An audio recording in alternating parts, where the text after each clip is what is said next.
Hello everybody, Hidden Flame here, and I want to first start off by apologizing for the late delay of this video. We recently had Final Fantasy 15 come out, and I was looking at information about the game in regards to my next video. So sit back, relax, and let us begin with the Warriors of Light. The Final Fantasy Prophecy. We all know it, we all welcome it. It was originally shown at the beginning of Final Fantasy 1. For those of you who do not know the Final Fantasy Prophecy, it goes something like this. The world lies shrouded in darkness. The winds die, the seas rage. The earth decays, but the people believe in a prophecy, patiently waiting for its fulfillment. When the darkness veils the world, 4 warriors of light shall come.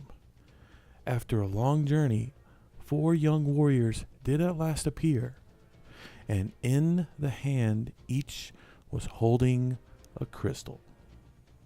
So let us figure out who exactly the Warriors of Light are. They show up in 6 out of the 15 games. So I'm going to do a quick rundown of each character in the franchise who has been considered to be called a Warrior of Light in one form or another. Okay, the first time we meet the Warriors of Light is in Final Fantasy 1. Now, in Final Fantasy 1, there are 6 of them, 6 Warriors of Light. You got the Warrior, the Monk, the Thief, the White Mage, the Black Mage, and the Red Mage. While they aren't given any names besides what the player character gives them, they are destined to be called the Warriors of Light, show up in the game with 4 crystals of earth, fire, wind, and water in hopes to save the world from the creature known as Chaos. Now, he will get his own video, so I'm not going to go to any detail about him just yet. The next set of Warriors of Light we find are in Final Fantasy 3.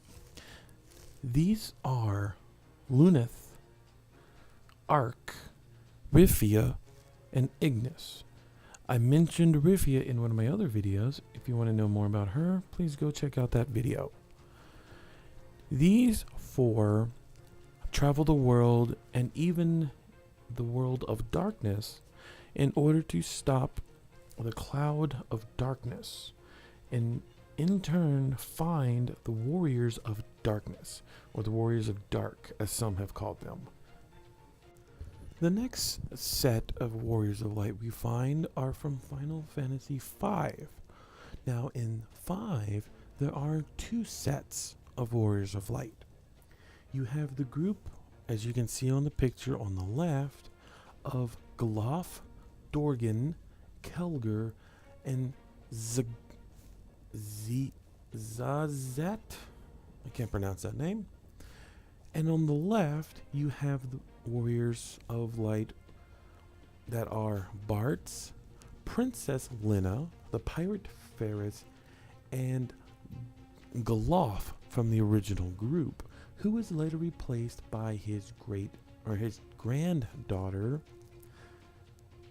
whose name is Krell? Either way, both groups fight the villain known as X-Death in both their worlds. What connects these 2 groups is one, Gloff and his granddaughter Krell, and Bartz is the son of Dorgan, one of the original Warriors of the Light. Now, we don't get to see any more Warriors of Light for quite some time, actually, and it resurfaces again in the, how should I put it, the most hated game in the franchise. Yes, Lightning has been called the Knight of Light, which is an acronym for Warrior of Light. And she has been also called the Savior of Souls, and was given the gift of this by the god Bahu'el-Vezel. The next incarnation of the Warrior of Light comes from Final Fantasy XIV, the MMO-based game where you, the player, is the Warrior of Light. Now, going too deep into this game would be too long, and I say just go play the game and figure that one out. It really doesn't have any major plot point, since the MMO is not considered canon in the series yet. I will have a video on that one in the future. Now, some other games that have been known to have the Warriors of Light have been coming from Mystic Quest, where the character is called the Knight of Light. There is the standalone game called the Four Heroes of Light, and the game Bravely Default, I'm not sure is a Final Fantasy game, but also has the Warriors of Light. But back to the main point at hand. In the original version of Final Fantasy 1, we never got to see who the Warrior of Light is. And we finally get to see him in the Game Boy Advance, the PlayStation 1, and the PlayStation Portable versions of Final Fantasy 1, where we finally get to see the Warrior of Light make his appearance. And he shows up again in the game Dissidia.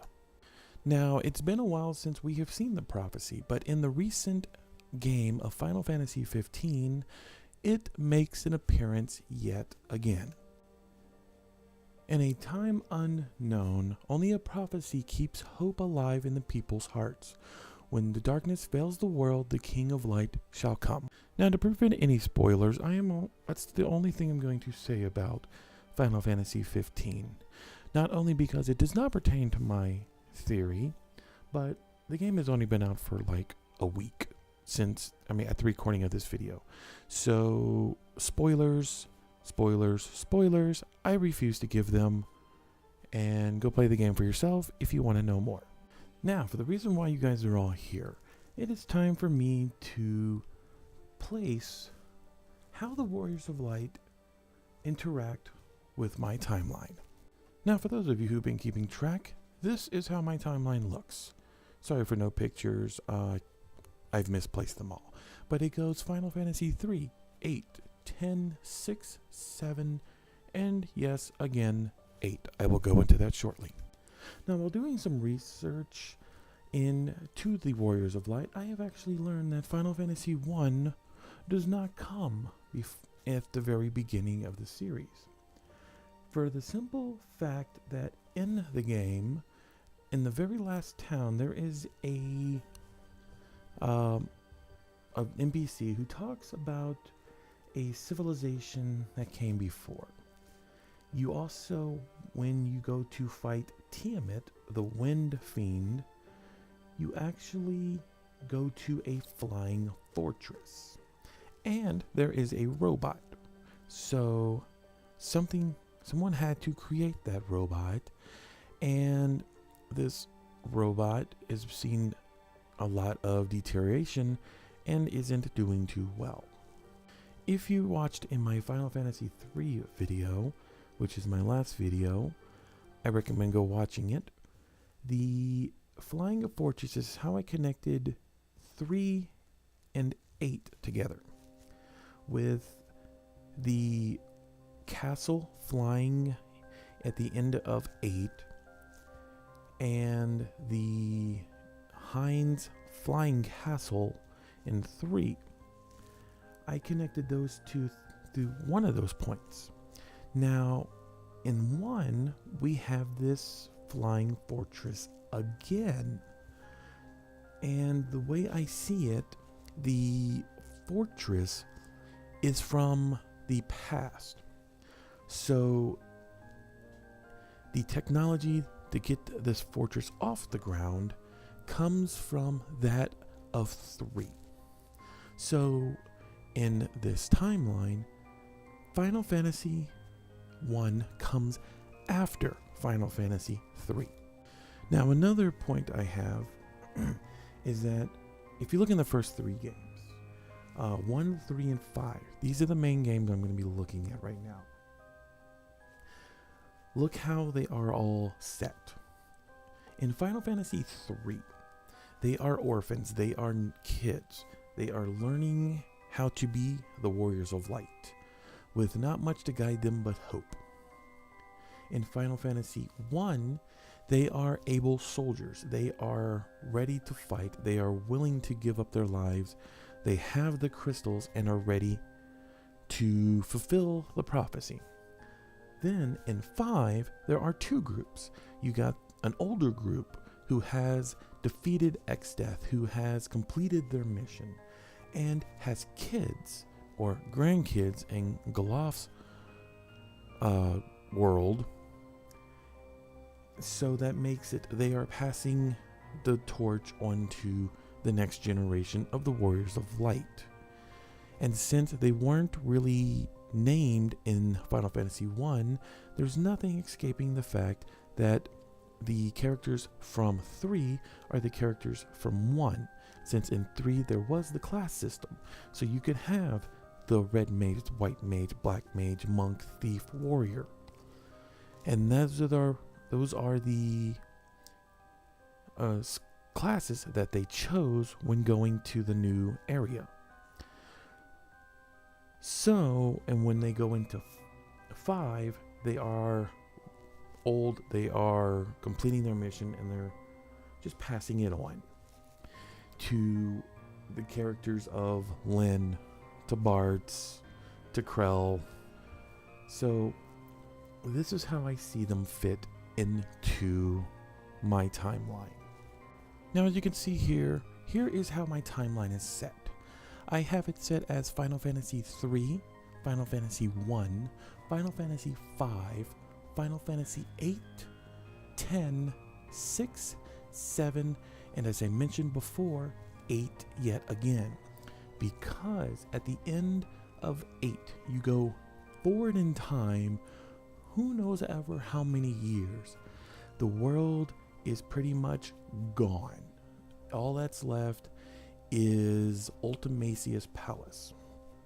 She is the final boss. When you kill her, all of time and existence just collapses. So that is why I think 8, in retrospect, is the final game in the series. Only with that little caveat. So while 7 did pretty much look like the world was falling apart, in 8, at the end, the world was already gone.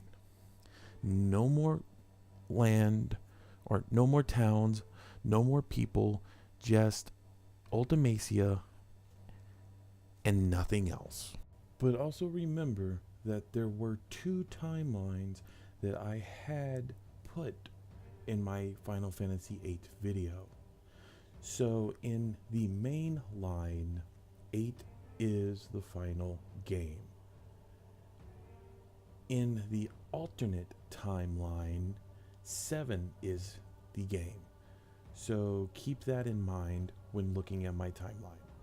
Well guys, that is the conclusion of my timeline video for this month, and I just wanted to say thank you all for watching. This has been one of my most requested series on my channel, and I just would like you guys to go ahead and hit that thumbs up button if you agree. Go ahead and hit the thumbs down button if you disagree. Leave a comment in the down below if you think I am total bullshit, if you think this idea is total nonsense. But as you can tell, I'm actually getting things going. Go ahead, also hit that subscribe button if you are new to my channel and want to know more. Also, there's a little bit of bell at the very bottom that will let you know when I have uploaded new videos. So just go ahead and let me know.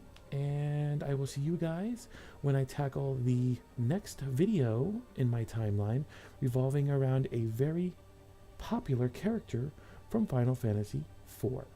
So until then, I will see you guys next time.